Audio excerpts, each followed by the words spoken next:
Un accordo tra Regione Veneto, Ministero dell'Economia e Consip suggella il volto buono dell'amministrazione pubblica, nato sulla base di un progetto di informatizzazione e riorganizzazione della spesa sanitaria modello eBay, attraverso il quale la Regione potrà risparmiare tempo e soldi. L'intesa firmata oggi nel nuovo palazzo della Regione prevede infatti lo sviluppo di un sistema di controllo e monitoraggio degli acquisti sanitari tramite un innovativo sistema di e-procurement che migliorerà le performance di beni e servizi in modo pressoché rivoluzionario. 5 ore al posto di 6 mesi, per esempio, in un contesto, quello della spesa sanitaria, in cui per una fornitura di siringhe erano necessarie 23 gare d'appalto. Il taglio drastico dei tempi e la pressoché totale eliminazione della fase burocratica e cartacea di tutti i processi di approvvigionamento sembra un'utopia, ma invece è realtà. Una realtà permessa dalla rete che per gli acquisti di farmaci e altro materiale sanitario ha già fatto risparmiare oltre il 16% della spesa annua, vale a dire 58 milioni di euro alla Regione Veneto. Il mercato elettronico della pubblica amministrazione del resto è uno strumento nuovo, ma che in soli pochi anni di attività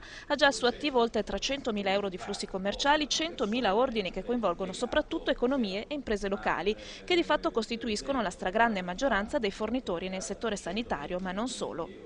È uno strumento adatto e creato per il sistema delle microaziende, il 62% hanno meno di 10 addetti e a costo zero un'impresa piccola può fornire l'intera pubblica amministrazione italiana utilizzando semplicemente un web, quindi aprendo il computer